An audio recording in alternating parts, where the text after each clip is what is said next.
제 모니터에 떠 있는 사진 한 장이 미국 국방부를 72시간 동안 뒤흔들었습니다. 구름 두께 3km 아래에 북한 영변 핵시설의 환풍구에서 피어오르는 증기였죠. 온도까지 보였습니다. 우리 위성으로는 흐릿한 회색 덩어리였던 그 구름을 누군가는 뚫고 들어가 읽어냈습니다. 27년간 CIA 위성정보 분석관으로 일하면서 저는 확신했습니다. 하늘에서 가장 정확한 눈은 미국 거라고요. 그런데 그날 새벽 그 확신이 산산조각 났습니다. 그 흥미로운 이야기 지금부터 시작하겠습니다. 이야기 시작 전 구독과 좋아요 부탁드립니다. 제가 영상을 제작하는 데 큰 힘이 됩니다. 전화벨이 울린 건 새벽 2시 37분이었습니다. 빨간 불빛이 깜빡이는 긴급 라인이었죠. 이 전화는 1년에 두세 번 울립니다. 전쟁 직전이거나 뭔가 크게 터졌거나. 수화기를 들자마자 들린 건 한 단어였습니다. 본부. 지금. 저는 20분 만에 랭글리 지하 상황실로 달려갔습니다. 복도를 걸어 들어가는데 공기가 달랐습니다. 긴장이 아니라 당황이었거든요. 브리핑룸 문을 여는 순간 12개 모니터가 일제히 저를 바라봤습니다. 파란 빛 아래 실무진들 얼굴이 굳어 있었죠. 스크린 한가운데 떠 있는 건 한국이라는 단어였습니다. 한국? 저는 눈을 깜빡였습니다. 이 시간에 동맹국 이름으로 사람을 부른다고요? 브리핑 책임자가 레이저 포인터를 켰습니다.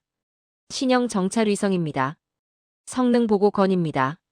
저는 팔짱을 꼈습니다. 동맹국 기술 업그레이드쯤으로 이 난리를 치나 싶었거든요. 다음 슬라이드가 올라왔습니다. 저는 팔짱을 풀었습니다. 해상도 수치가 0.25m였거든요. 우리 최신형이 0.3m입니다. 5cm 차이요? 그게 뭐 대수냐고요? 정찰 세계에선 5cm가 전부입니다. 사람 얼굴과 모자의 차이, 차량과 차량 번호판의 차이, 무기와 무기 종류의 차이거든요. 저는 앞으로 몸을 숙였습니다. 확인된 겁니까? 추정입니까? 분석관이 대답했습니다. 공개자료 역분석입니다. 오차 범위 플러스 마이너스 0.02m. 저는 숨을 삼켰습니다. 추정치가 아니라는 얘기였죠. 그런데 진짜 충격은 다음 페이지였습니다. 적외선 센서와 광학 카메라를 동시 운용한다는 데이터가 나왔거든요. 이게 무슨 의미냐고요? 밤에도 봅니다. 구름 속도 봅니다. 안개 너머도 읽어냅니다. 저는 의자 등받이에 몸을 기댔습니다. 구름 투과 확인됐습니까? 브리핑 책임자가 고개를 끄덕였습니다. 산뚱함 케이스가 있습니다. 우리가 구름 때문에 못 찍은 시간대에 저쪽이 찍었습니다. 저는 허공을 봤습니다. 27년 경력에 처음 느끼는 감정이었습니다. 우리가 뒤처졌을지 모른다는 그 기묘한 불안감이었죠. 화면이 또 넘어갔습니다. CMG 데이터였습니다. 자세 제어 모멘트 자이로스코프, 위성이 방향을 트는 속도를 결정하는 장치죠. 회전 속도가 기존 모델보다 35% 빨라졌다는 분석이었습니다. 옆자리 동료가 계산기를 두드렸습니다. 타겟 포착 시간이 10분에서 6분 30초로 줍니다. 저는 화이트보드를 봤습니다. 누군가 이미 슬루 레이트 옆에 숫자를 적어놨더군요. 정보전에서 3분 30초는 한 전투의 승패입니다. 회의실 분위기가 급격히 변했습니다. 검토가 필요하다던 말들이 이건 막아야 한다로 바뀌었거든요. 한 고위 간부가 탁자를 쳤습니다. 백악관 즉시 보고. 72시간 내 전면 검증합니다. 스크린 중앙에 빨간 숫자가 떴습니다. 72만. 타이머가 돌기 시작했죠. 저는 그 숫자를 바라봤습니다. 72시간. 검증이라고 했지만 실제로는 압박이었습니다. 증명해봐라. 내가 가진 게 진짜인지. 우리가 규칙을 먼저 들이민 겁니다. 누군가 말했습니다. 한국 측에 요청합니다. 성능 데이터, 궤도 파라미터, 센서 사양 전부 제출하라고요. 저는 고개를 들었습니다. 동맹국한테 이런 식으로 요구합니까? 반대편에서 목소리가 튀어나왔습니다. 동맹이든 뭐든 검증은 필수입니다. 안보 문제니까요. 저는 입을 다물었습니다. 하지만 속으로 알았습니다. 우리가 두려워하는 건 안보가 아니라 순위표라는 걸요. 회의 종료 30분 뒤였습니다. 암호 메시지가 하나 들어왔습니다. 발신지는 서울, 한국 국방부 산하기관이었죠. 저는 화면을 열었습니다. 텍스트는 단 한 줄이었습니다. 말이 아니라 자료로 답하겠습니다. 저는 그 문장을 5번 읽었습니다. 보통은 해명부터 오거든요. 오해입니다. 과장된 겁니다. 이런 식으로요. 그런데 이번엔 달랐습니다. 정면으로 받겠다는 거였죠. 증거 대 증거로 맞서겠다는 겁니다.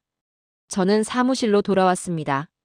모니터엔 여전히 한국 위성의 궤도 그래픽이 떠 있었습니다. 파란 선이 지구를 감싸며 돌고 있었죠. 저는 의자에 앉아 커피를 한 모금 마셨습니다. 쓴맛이 목을 타고 내려갔습니다. 72시간. 3일. 저는 그 시간이 길게 느껴지지 않았습니다. 오히려 너무 짧다는 생각이 들었거든요. 그리고 이상하게도 확신이 들었습니다. 이 싸움이 우리가 원하는 방향으로 끝나지 않을 거라는 그런 불길한 예감이요. 타이머가 돌아가는 동안 저는 한국 자료를 뒤지기 시작했습니다. 위성 발사 기록, 궤도 데이터, 기술 논문까지요. 그러다 발견했습니다. 누리호라는 로켓 발사 영상이었죠. 재생 버튼을 눌렀습니다. 하얀 연기가 피어오르고 거대한 불기둥이 하늘을 찢었습니다. 카운트다운이 한국어로 들렸거든요. 3, 2, 1 발사. 저는 영상을 멈췄습니다. 자체 기술입니다. 우리 도움 없이 쏘아 올린 거였죠. 메모를 적었습니다. 발사는 시작, 관측이 완성. 로켓으로 위성 띄우는 건 절반입니다. 진짜는 그 위성이 뭘 보느냐거든요. 저는 키보드를 두드렸습니다. 아리랑 위성 시리즈가 쏟아져 나왔죠. 1호부터 7호까지 해상도가 단계적으로 올라가는 게 보였습니다. 10m에서 0.3m, 그리고 최신형 추정치 0.25m. 이건 점프가 아니었습니다. 계단이었죠. 10년에 걸쳐 차근차근 올라온 겁니다. 다음 날 오전 브리핑에서 자료를 펼쳤습니다. 한국의 발사체는 자립형입니다. 1.5톤을 700km 궤도에 올리죠. 누군가 물었습니다. 그게 우리랑 무슨 상관입니까? 저는 다음 슬라이드를 넘겼습니다. 발사와 관측은 한 문장입니다. 쏘아 올릴 수 있으면 원하는 걸 띄우고 띄우면 원하는 걸 봅니다. 회의실이 조용해졌죠. 아리랑 타임라인을 보여줬습니다. 10년간 7기 해상도는 꾸준히 개선됐습니다. 이건 우연이 아니라 설계죠. 한 간부가 물었습니다. 결론이 뭡니까? 저는 화면을 가리켰습니다. 자립의 증거입니다. 기술 이전이 아니라 자체 개발 궤적이 보입니다. 옆에서 코웃음이 들렸습니다. 추측 아닙니까? 저는 짧게 답했습니다. 데이터 기반 추론입니다. 그날 오후 한국 측 공식 답변이 왔습니다. 문서를 열었죠. 첫 문장부터 달랐습니다. 대한민국은 주권 국가로서 자국 기술에 대한 설명 의무가 없습니다. 거절이었습니다. 정중하지만 단호한 거절이었죠. 다음 문장을 읽었습니다. 다만 동맹 존중 차원에서 검증 가능한 데이터를 준비 중입니다. 공개 방식과 시점은 우리가 정합니다. 저는 화면을 응시했습니다. 이건 협상이 아니었습니다. 통보였거든요. 27년간 저는 정보를 요청하면 받았습니다.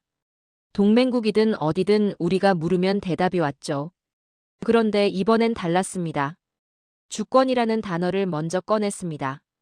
설명 의무가 없다고 선을 그었죠. 저는 창문 밖 회색 하늘을 봤습니다. 구름이 두껍게 끼어 있었습니다. 그날 밤 누리호 영상을 다시 재생했습니다.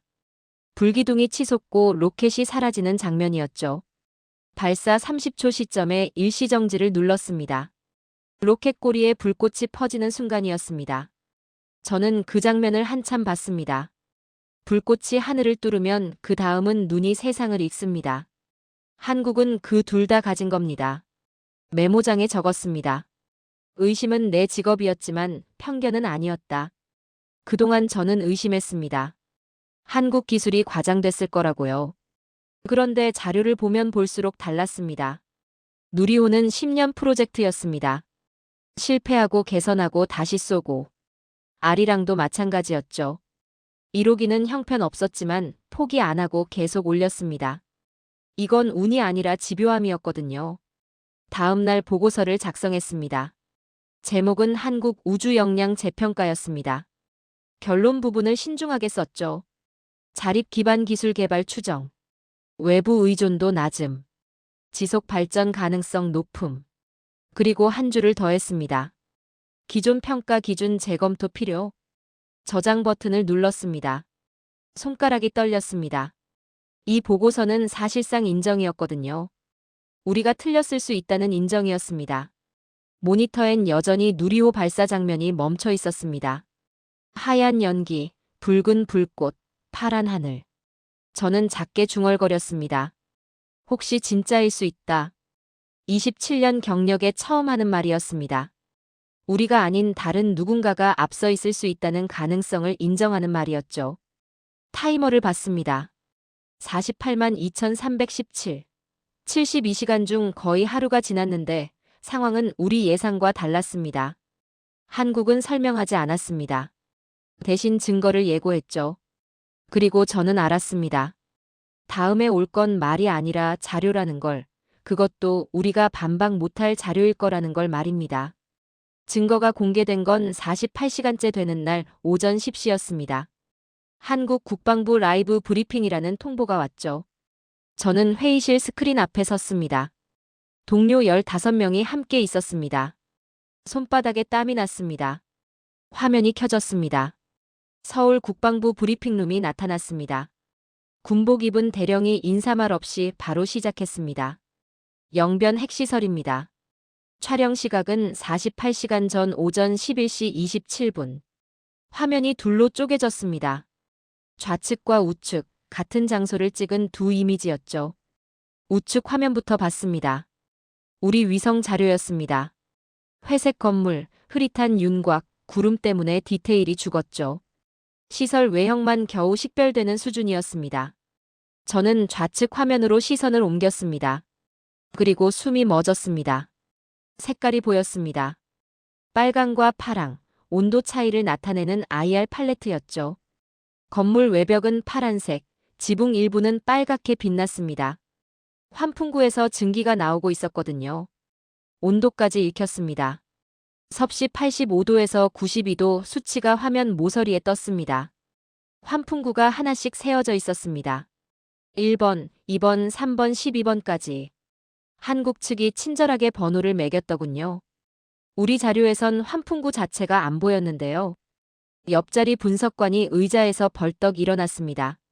저게 진짜입니까? 브리핑 장교가 말했습니다. 좌측은 우리 위성, 우측은 타국 위성입니다. 같은 시각, 같은 장소, 다른 결과입니다. 타국이라고 했지만 누구 건지 다 아는 얘기였죠. 우리 자료가 전 세계의 비교 대상으로 공개되고 있었습니다. 화면이 확대됐습니다. 환풍구 주변에 작은 점들이 보였습니다. 사람이었습니다. 작업자 그림자까지 식별됐죠. 우리 자료에선 건물이 뭉개진 회색 덩어리였는데요. 회의실이 조용해졌습니다. 누군가 한숨 쉬는 소리만 들렸습니다.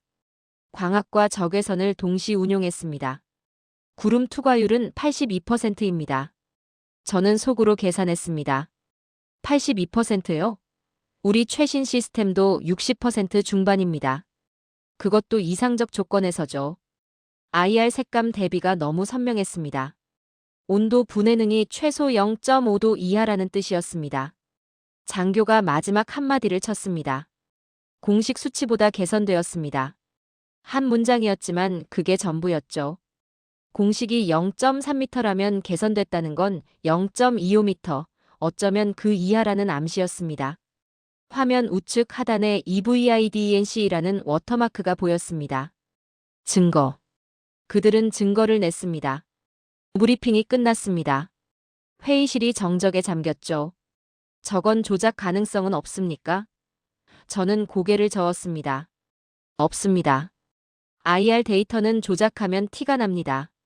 온도 9배, 색상 전이 전부 자연스러웠습니다.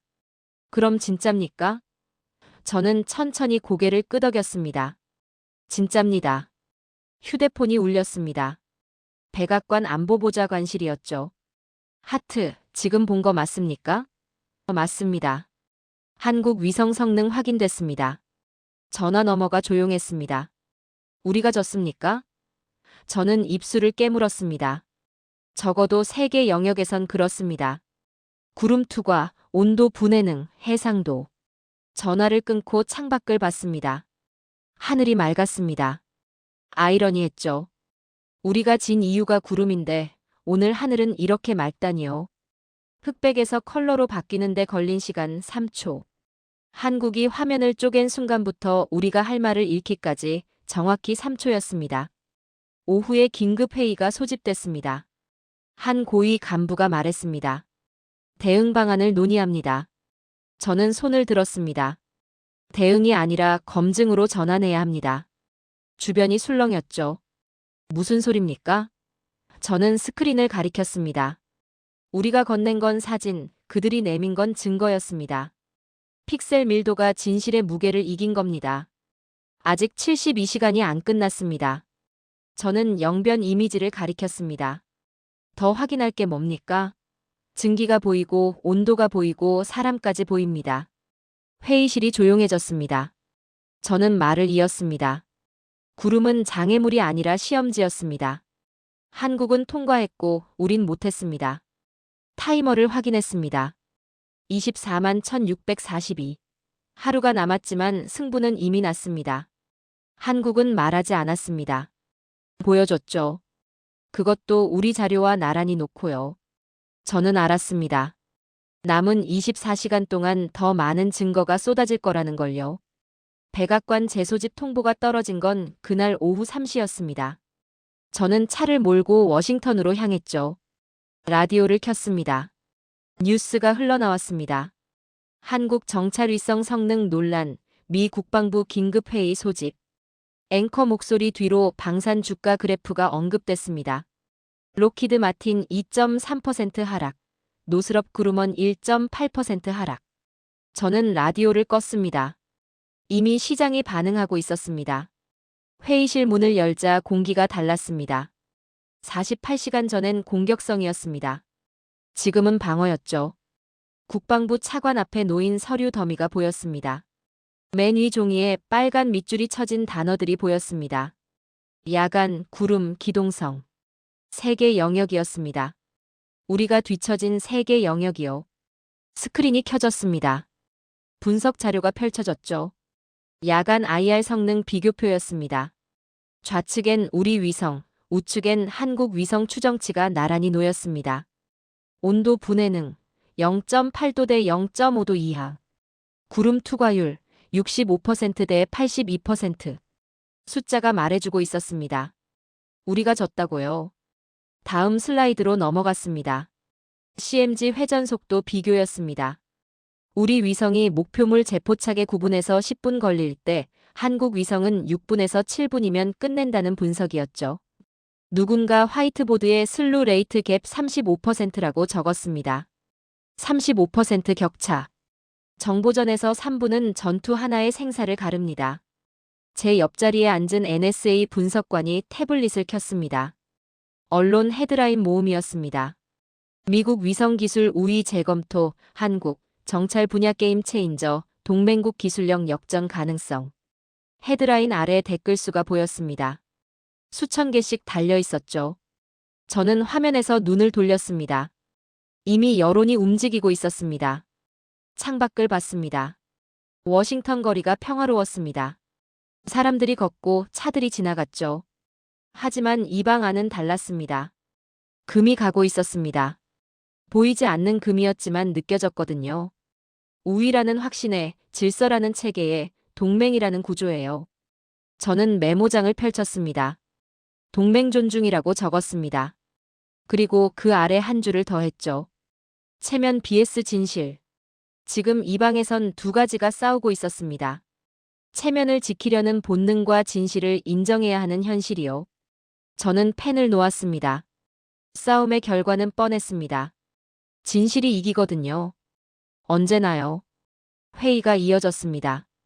방산업계 반응 보고가 나왔습니다. 주요 계약 3건이 재검토 대상에 올랐다는 내용이었죠. 위성 영상 판매 계약, 정보 공유 협정, 기술 이전 건들이었습니다. 숫자로 따지면 연간 18억 달러에서 22억 달러 규모였습니다. 저는 계산기를 두드렸습니다. 한국 위성 하나가 우리 시장 20억 달러를 흔들고 있었습니다. 휴식 시간에 복도로 나왔습니다. 자판기 앞에 섰죠. 커피 버튼을 눌렀습니다. 종이컵에 검은 액체가 떨어지는 소리가 들렸습니다. 뒤에서 누군가 다가왔습니다. CIA 선배였습니다. 하트, 이거 진짜 심각한 겁니까? 저는 커피를 한 모금 마셨습니다. 쓴맛이 혀를 감쌌죠. 영변 이미지 보셨죠? 그게 답입니다. 선배가 한숨을 쉬었습니다. 30년 일했는데 이런 건 처음이야. 저는 창밖을 봤습니다. 해가 기울고 있었습니다. 저도 처음입니다. 동맹국이 우리를 앞서간 건요. 선배가 물었습니다. 다음엔 뭘 보여줄까? 저는 대답했습니다. 속도일 겁니다.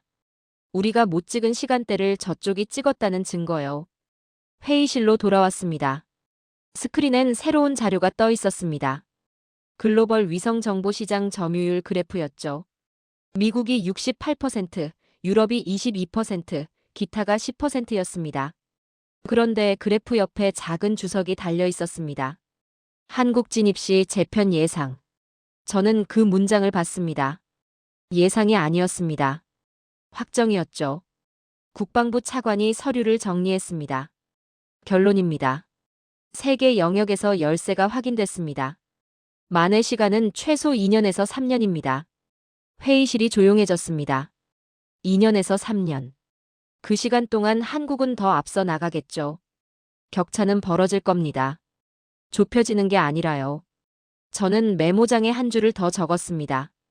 패권은 감정보다 데이터에 약하다. 맞는 말이었습니다. 우리가 72시간을 요구했을 때 감정이었습니다. 증명해봐라, 내가 가진 게 진짜인지. 그런데 한국은 감정으로 답하지 않았습니다. 데이터로 답했죠. 영변 이미지로요. 그리고 데이터가 이겼습니다. 회의가 끝났습니다. 저는 사무실로 돌아와 의자에 앉았습니다. 모니터를 켰습니다. 영변 이미지가 여전히 떠 있었죠. 좌측에 선명한 컬러, 우측에 흐릿한 회색. 저는 두 이미지를 번갈아 봤습니다. 그리고 중얼거렸습니다. 진실 앞에서 체면은 언제나 먼저 무너진다. 타이머를 확인했습니다. 184,211. 72시간 중 18시간 남았습니다. 저는 창밖을 봤습니다. 어둠이 내리고 있었습니다. 내일이면 한국이 다음 증거를 내놓을 겁니다. 속도와 기동성, 우리가 비운 시간을 저쪽이 채웠다는 증거를요. 그리고 그때가 되면 우리가 할 수 있는 선택은 하나뿐일 겁니다. 인정하는 것뿐이죠. 다음 증거가 공개된 건 58시간째였습니다. 새벽 6시 제 이메일함에 한국 국방부 보도자료가 떨어졌죠. 제목은 간단했습니다. 산둥함 촬영 자료 공개. 저는 커피도 마시지 않고 파일을 열었습니다. 그리고 마우스를 쥔 손이 굳었습니다. 중국 항공모함 산둥함이었습니다. 갑판 위 전투기가 선명하게 보였죠. 한 대, 두 대, 세 대. 저는 화면을 확대했습니다. 12대였습니다. J-15 전투기 12대가 갑판에 정렬돼 있었습니다.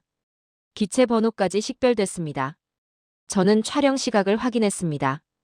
2024년 10월 18일 오후 2시 34분. 그 날짜가 익숙했습니다. 저는 우리 데이터베이스를 뒤졌습니다. 같은 날짜, 같은 시각 파일을 찾았죠. 열었습니다. 회색 화면이 떴습니다. 구름층이었습니다. 두께 2.8km, 구름 때문에 아무것도 안 보였습니다. 촬영 실패로 기록된 케이스였죠. 저는 두 개 화면을 나란히 놓았습니다. 우리는 회색, 한국은 컬러. 같은 시간, 같은 장소였습니다. 한국 자료엔 메타데이터가 첨부돼 있었습니다. 멀티스펙트럼 IR 합성 처리, 구름 투과 모드 활성. 저는 그 문장을 3번 읽었습니다. 구름 투과 모드요. 우리한테는 장애물이었던 구름을 저쪽은 기능으로 만들었습니다. 뚫고 들어간 겁니다. 휴대폰이 울렸습니다. 본부였습니다. 하트, 지금 당장 오십시오. 저는 재킷을 집어들고 뛰었습니다.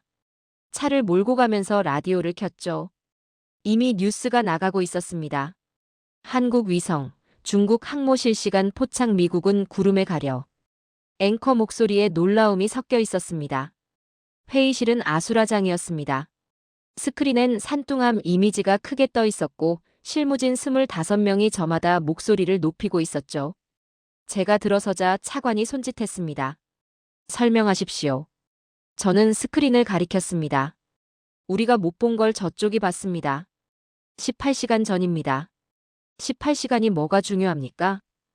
저는 지도를 펼쳤습니다. 산뚱함은 이동 중이었습니다. 18시간이면 450km에서 500km 이동 가능합니다. 우리가 놓친 그 시간 동안 항모가 어디 있었는지, 뭘 했는지 전혀 모른다는 겁니다. 회의실이 조용해졌습니다. 저는 말을 이었습니다. 정보전에서 18시간은 전장 하나의 길이입니다. 작전 하나를 통째로 놓칠 수 있는 시간이죠. 누군가 물었습니다. 그럼 한국은 어떻게 찍었습니까? 저는 메타데이터를 확대했습니다. IR과 광학을 동시에 쓰고 스펙트럼 합성 처리를 했습니다. 구름을 장애물이 아니라 해독 대상으로 본 겁니다. 옆자리 분석관이 계산기를 두드렸습니다. 구름 투과율이 82%면 우리보다 20% 이상 높습니다. 저는 고개를 끄덕였습니다. 맞습니다. 그 20% 차이가 이 결과를 만들었습니다. 스크린 속 전투기 12대가 선명하게 빛나고 있었습니다. 기상 데이터를 불러왔습니다. 당시 해역 구름층 두께 2.6km에서 3.1km였습니다. 일반적인 광학 위성으론 절대 뚫을 수 없는 두께였죠. 저는 기상 레이더 오버레이를 씌웠습니다. 구름이 산뚱함 위를 완전히 덮고 있었습니다. 그런데 한국은 그 아래를 읽어낸 겁니다. 한 고위 간부가 탁자를 쳤습니다. 이건 우리 안보의 직접적 위협입니다. 저는 그를 봤습니다. 위협이 아닙니다. 현실입니다. 기술 격차가 벌어지고 있다는 현실이죠. 간부가 소리쳤습니다. 그래서 어쩌자는 겁니까? 저는 짧게 답했습니다. 배워야 합니다. 회의가 끝나고 저는 자료를 들고 사무실로 돌아왔습니다. 산뚱함 이미지를 다시 열었죠. 갑판 위 전투기들이 정렬돼 있었습니다. 저는 확대했습니다. 기체 번호가 읽혔습니다. 21, 24, 27, 33. 숫자가 선명했습니다. 이 정도 해상도면 조종사 헬멧도 구분할 수 있습니다. 타임라인을 만들었습니다. 우리 위성통과 시각, 한국 위성통과 시각을 표시했죠. 18시간 10분 차이였습니다. 그 시간 동안 산뚱함은 500km 이동했고 훈련을 마쳤고 항로를 바꿨습니다. 우리는 그 모든 걸 놓쳤습니다. 한국은 다 봤고요. 메모장에 적었습니다. 구름은 숨김이 아니라 해독 대상. 27년간 저는 구름을 장애물로 봤습니다. 비가 오면 촬영 연기, 안개 끼면 대기, 구름 두꺼우면 포기. 그게 당연했죠. 그런데 한국은 달랐습니다. 구름을 시험지로 본 겁니다. 풀어야 할 문제로요. 휴대폰에 메시지가 왔습니다. CIA 국장실이었습니다. 보고서 제출 바람. 한국 기술 수준 재평가. 저는 키보드를 두드렸습니다. 제목을 적었죠. 기술 격차 확대 및 대응 방안. 그리고 첫 문장을 썼습니다. 의심에서 학습으로 전환이 필요합니다. 창밖을 봤습니다. 해가 뜨고 있었습니다. 타이머를 확인했습니다. 14만 2238. 72시간 중 14시간 남았습니다. 저는 알았습니다. 한국이 마지막 카드를 준비하고 있다는 걸요. 틈새 시간, 궤도 공백, 우리가 비운 그 시간을 저쪽이 어떻게 채웠는지 보여줄 겁니다. 그리고 그때가 되면 우리에게 남은 선택은 하나뿐이죠. 인정하고 손을 내미는 것뿐입니다. 세 번째 증거가 떨어진 건 64시간째였습니다. 이번엔 러시아였습니다. 블라디보스토크 항만 이미지가 공개됐죠. 저는 파일을 열자마자 날짜부터 확인했습니다. 2024년 11월 3일 오전 9시 17분. 그 날짜에 우리 위성은 어디 있었을까요? 데이터베이스를 뒤졌습니다. 궤도 기록을 찾았죠. 우리 위성은 그 시각 태평양 상공에 있었습니다. 블라디보스토크에서 2,400km 떨어진 곳이었습니다. 다음 통과 시각은 14시간 뒤였죠. 저는 화면을 응시했습니다. 14시간 공백. 한국은 그 시간을 노렸습니다. 이미지를 확대했습니다. 부두에 군함 3척이 정박해 있었습니다. 구축함 2척, 잠수함 1척이었죠. 갑판 위 크레인이 움직이는 게 보였습니다. 무기 적재 작업 중이었습니다. 저는 메타데이터를 열었습니다. 궤도 기동 후 촬영, 목표 포착 시간 6분 42초. 6분 42초요. 우리 위성은 같은 작업에 10분 걸립니다. 휴대폰이 진동했습니다. 국방부 차관이었습니다. 하트, 지금 CNN 켜보십시오. 저는 사무실 TV를 켰습니다. 화면엔 블라디보스토크 이미지가 떠 있었고 자막이 흘러갔습니다. 한국 위성, 미국 감시 공백 시간 포착. 앵커가 말했습니다. 미국 정보망에 틈이 있다는 게 확인됐습니다. 회의실로 달려갔습니다. 이미 20명이 모여 있었죠. 스크린엔 세계 지도가 펼쳐져 있었습니다. 우리 위성 궤도가 파란 선으로 그려져 있었고 빨간 점들이 표시돼 있었습니다. 공백 지역이었습니다. 우리 위성이 하루 중 한 번도 지나가지 않는 지역들이었죠. NSA 분석관이 레이저 포인터를 켰습니다. 블라디보스토크 14시간 공백, 무르만스크 11시간 공백, 상하이 외곽 9시간 공백입니다. 빨간 점이 하나씩 커졌습니다. 저는 지도를 봤습니다. 생각보다 많았습니다. 우리가 못 보는 시간, 못 보는 장소가 이렇게 많았습니다. 한국은 어떻게 찍었습니까? 저는 궤도 시뮬레이션을 돌렸습니다. 기동성입니다. 위성이 궤도를 틀어서 들어갔습니다. CMG 속도가 빠르니까 가능한 겁니다. 화면에 한국 위성 예상 궤도가 초록색 선으로 그려졌습니다. 파란 선 사이를 비집고 들어가는 모양이었죠. 틈새를 찌른 겁니까? 저는 고개를 끄덕였습니다. 정확합니다. 우리 궤도 공백을 계산했고 그 시간에 맞춰 들어갔습니다. 한 간부가 물었습니다. 그게 가능합니까? 저는 데이터를 보여줬습니다. CMG 회전 속도가 35%에서 40% 빠르면 가능합니다. 그리고 한국은 그걸 가지고 있습니다. 내부 기록을 대조했습니다. 지난 3개월간 블라디보스토크 촬영 기록이었죠. 우리 쪽 파일을 열었습니다. 11월 3일 촬영 없음. 10월 27일 촬영 없음. 10월 15일 구름으로 실패. 석 달 동안 제대로 된 이미지가 한 장도 없었습니다. 저는 한국 측 공개 자료를 열었습니다. 같은 기간 이미지 5장이 있었습니다. 타임라인 발을 만들었습니다. 우리는 빈칸, 한국은 채움. 그래프가 선명하게 갈렸습니다. 정찰의 본질은 그 시간, 그 장소에 존재하는가입니다. 저는 스크린을 가리켰습니다. 우린 없었고 저쪽은 있었습니다. 이게 전부입니다. 회의실이 무거워졌습니다. 누군가 말했습니다. 세계 언론이 움직이고 있습니다. 태블릿을 넘겼습니다. 헤드라인들이 쏟아졌죠. 정보 공급자 지형 변화, 한국, 새로운 정보 강국 부상, 미국 독점 시대 종료. 저는 화면을 내렸습니다. 더 볼 필요가 없었습니다. 휴식 시간에 창가에 섰습니다. 워싱턴 거리가 내려다 보였죠. 차들이 움직이고 사람들이 걸었습니다. 평범한 오후였습니다. 하지만 이 건물 안은 달랐습니다. 지각 변동이 일어나고 있었거든요. 보이지 않는 지각 변동이었지만 분명했습니다. 옆에 누군가 다가왔습니다. CIA 동료였습니다. 하트, 솔직히 물어봅시다. 우리가 따라잡을 수 있습니까?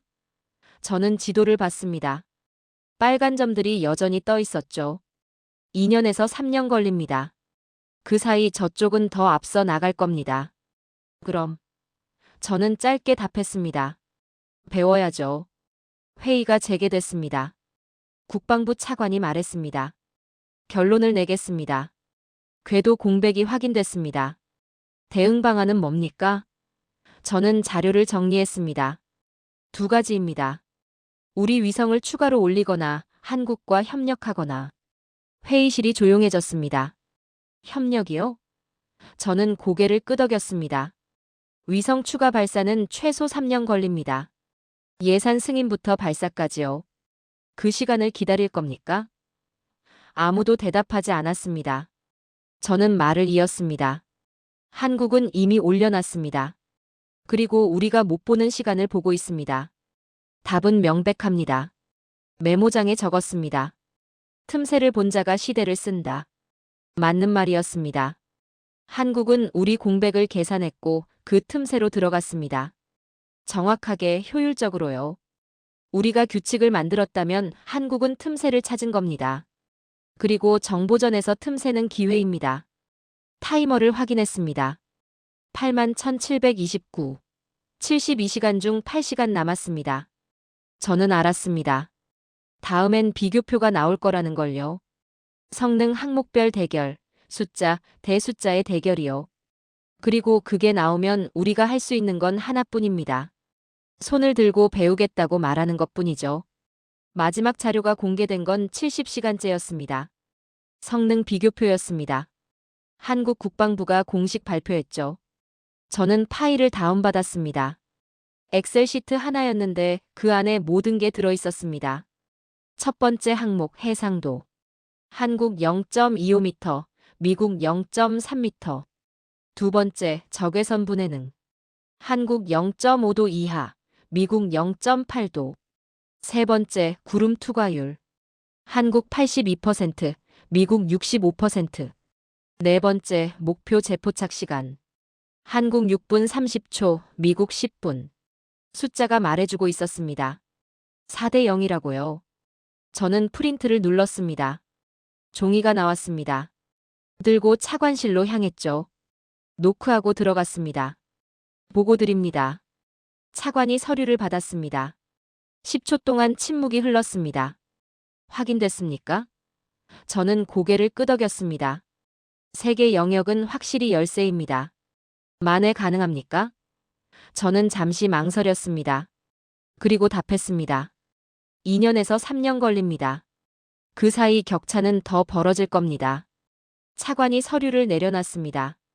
백악관 보고 어떻게 합니까? 저는 짧게 답했습니다. 사실대로 하십시오. 그날 오후 백악관 영상회의가 열렸습니다. 대통령이 화면에 나타났죠. 상황을 설명하십시오. 차관이 비교표를 공유했습니다. 화면에 숫자들이 떴습니다. 대통령이 물었습니다. 우리가 이길 수 있습니까? 회의실이 조용해졌습니다. 저는 마이크를 켰습니다. 이미 졌습니다. 화면 너머 대통령이 저를 봤습니다.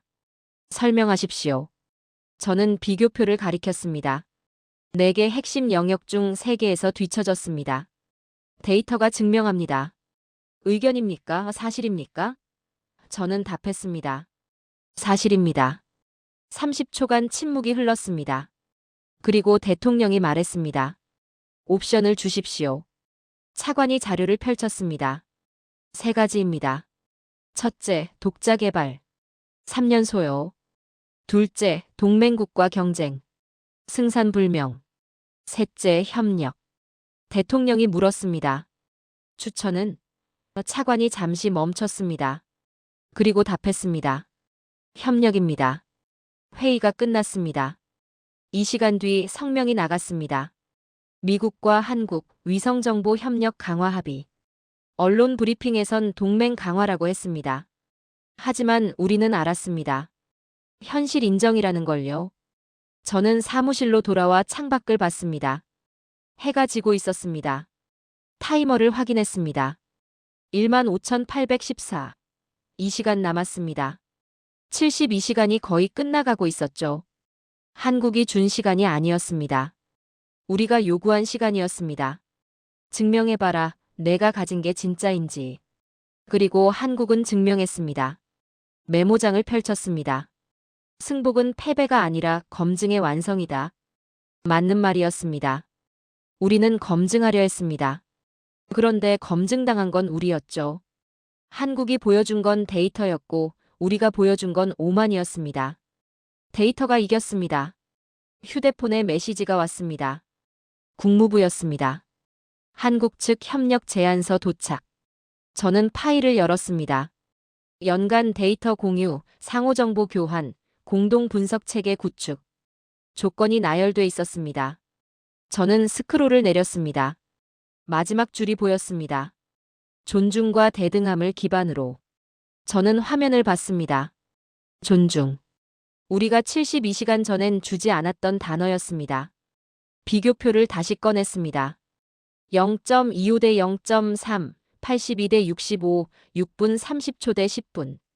점수판은 명확했습니다. 하지만 진짜 점수는 따로 있었습니다. 존중과 협력이었죠. 우리가 압박할 때 한국은 증거로 답했습니다. 우리가 의심할 때 한국은 실력으로 증명했습니다. 그리고 이제 우리가 손을 내밀 차례였습니다. 타이머가 멈췄습니다. 0. 72시간이 끝났습니다. 저는 의자에 앉았습니다. 3일 전 이 방에 앉아 있을 때 저는 확신했습니다. 우리가 이길 거라고요. 지금 저는 다른 걸 알았습니다. 이긴 게 아니라 배웠다는 걸요. 데이터 앞에서 국기는 흔들리지 않습니다. 대신 오만이 내려갑니다. 그리고 그 자리에 존중이 올라오죠. 서울행 비행기에 오른 건 일주일 뒤였습니다. 제 서류 가방엔 협력 제안서가 들어있었죠. 연간 데이터 공유 계약서, 상호정보 교환 협정서, 공동 분석 체계 구축안. 27년간 우리가 주던 문서들이었습니다. 이번엔 받는 쪽이었습니다. 인천공항에 착륙했습니다. 입국장을 나서자 한국 국방부 관계자가 기다리고 있었습니다. 윌리엄 하트 분석관님이십니까? 저는 고개를 끄덕였습니다. 맞습니다. 악수를 했습니다. 그의 손이 단단했습니다. 주는 손이 아니라 맞잡는 손이었죠. 차를 타고 서울 시내로 향했습니다. 창밖으로 도시가 펼쳐졌습니다. 빌딩들이 솟아있었고 한강이 흘렀죠. 저는 그 풍경을 봤습니다. 72시간 전 제 모니터엔 이 나라가 숫자로만 존재했습니다. 0.25m, 82%, 6분 30초. 이제 실제로 보고 있었습니다. 국방부 회의실에 도착했습니다. 탁자 건너편에 3명이 앉아 있었죠. 한국 측 협상단이었습니다. 가운데 앉은 사람이 말문을 열었습니다. 환영합니다. 오늘 우리가 논의할 건 협력입니다. 저는 서류 가방을 열었습니다. 제안서를 가져왔습니다. 협상이 시작됐습니다. 연간 사용료, 데이터 교환 범위, 분석 체계 통합 방안. 숫자들이 오갔습니다. 저는 메모하면서 느꼈습니다. 이건 거래가 아니라는 걸요. 구조 변화였습니다. 주던 손에서 맞잡는 손으로의 전환이었죠. 한국 측 대표가 물었습니다. 미국은 왜 협력을 선택했습니까? 저는 잠시 생각했습니다. 그리고 답했습니다. 데이터가 증명했기 때문입니다. 여러분이 가진 게 진짜라는 걸요. 대표가 고개를 끄덕였습니다. 존중해 주셔서 감사합니다. 저는 그 단어를 되새겼습니다. 존중. 72시간 전엔 주지 않았던 단어였습니다. 회의가 끝났습니다. 저녁 식사 자리가 마련됐죠. 남산 타워가 보이는 레스토랑이었습니다. 창밖으로 서울 야경이 펼쳐졌습니다. 불빛들이 반짝였습니다. 한국 측 대표가 잔을 들었습니다. 협력을 위하여. 저도 잔을 들었습니다. 존중을 위하여. 식사 후 호텔로 돌아왔습니다. 방 창문을 열었습니다. 서울 밤하늘이 보였죠. 별은 잘 안 보였지만 저는 알았습니다. 저 위 궤도에 위성들이 돌고 있다는 걸요. 아리랑이 지구를 감싸고 데이터를 보내고 세상을 읽고 있었습니다. 메모장을 꺼냈습니다. 나는 오늘 가르치던 자리에서 배우는 자리로 옮겨 앉는다. 적으면서 웃음이 나왔습니다. 쓴 웃음이었죠. 27년간 저는 선생 자리에 앉아 있었습니다. 이제 학생 자리로 옮겼습니다. 부끄러운 일이 아니었습니다. 당연한 일이었죠. 다음 날 아침 발사 영상 자료를 받았습니다. 누리호 발사 장면이었습니다. 불꽃이 치솟고 로켓이 하늘로 올라갔죠. 그리고 아리랑 위성이 궤도에 안착하는 애니메이션이 이어졌습니다. 저는 그 영상을 3번 돌려봤습니다. 자리 비었습니다. 발사체도 위성도 기술도요. 귀국 비행기에 올랐습니다. 창가 자리에 앉아 이륙을 기다렸죠. 비행기가 활주로를 달렸습니다. 그리고 떴습니다. 서울이 작아졌습니다. 하지만 제 머릿속엔 선명했습니다. 0.25m 해상도로 읽어낸 세상이 82% 구름 투과율로 뚫어본 진실이요. 노트북을 켰습니다. 보고서를 작성하기 시작했습니다. 제목은 서울 회담 결과 및 향후 협력 방안이었습니다. 저는 결론 부분에 한 문장을 적었습니다. 동맹은 통제가 아니라 존중, 그리고 증거로 성립한다. 저장 버튼을 눌렀습니다. 창밖을 봤습니다. 구름이 깔려 있었습니다. 예전엔 장애물로 봤던 구름이었죠. 이젠 달랐습니다. 누군가는 저 구름을 뚫고 들어가 진실을 읽어내고 있었습니다. 한국이요. 그리고 이제 우리도 배울 겁니다. 어떻게 뚫는지, 어떻게 읽는지를요. 27년간 저는 하늘에서 세상을 읽었습니다. 의심이 제 직업이었고 확신이 제 무기였죠. 그런데 단 72시간 한국은 말이 아닌 증거로 저를 바꿨습니다. 구름은 장막이 아니었고 픽셀은 주먹보다 강했습니다. 우리는 성명서에 동맹 강화를 적었지만 제 노트엔 다른 단어가 남았습니다. 존중. 오늘 서울에서 저는 알았습니다. 정보전의 새로운 문법은 강요가 아니라 검증, 그리고 함께 쓰는 지도에서 시작된다는 걸요.